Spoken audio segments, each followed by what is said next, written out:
We understand the curse that was slavery, white people do, but we miss the blessing of slavery, that it actually built up the framework for the world that white people live in and lived in.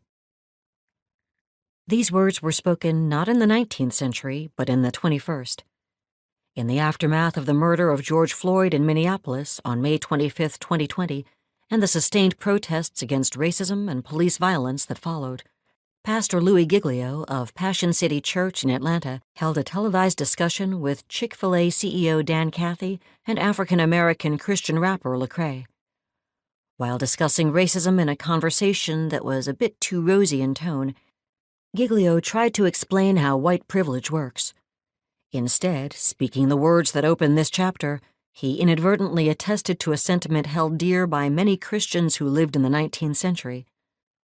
Giglio's "We missed the blessing of slavery" in fact echoed the lines from George Fitzhugh's 1857 pro-slavery book Cannibals All, or Slaves Without Masters. Though more than a century and a half divide Fitzhugh from Giglio, both men understood one bald truth. Slavery was a blessing to white people and a curse to black people.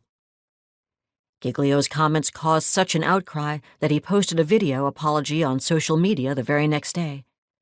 His explanation was that he had been trying to get people to understand the meaning of the term white privilege, and that, using inappropriate words, he had done a bad job of it.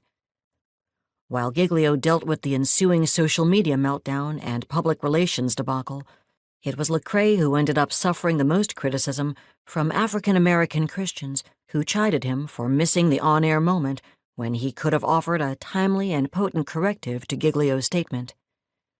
Black Christians saw in that minute the power of white evangelicalism to reduce Lecrae, even though he had tried to gently object, to a nodding prop for the white evangelical pastor. The discussion showed how Giglio, though attempting to talk openly about race, had nonetheless structured the whole meeting in a way that placed the black man in a position subordinate to Giglio's religious authority.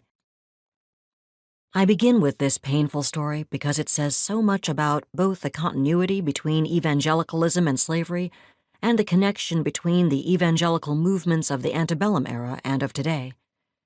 It reveals that racism was structured, with the exact same words Pastor Giglio used, into American evangelicalism across the centuries.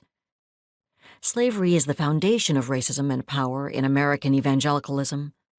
Responses to slavery, both for and against, have fundamentally shaped the evangelical movement in a number of important ways.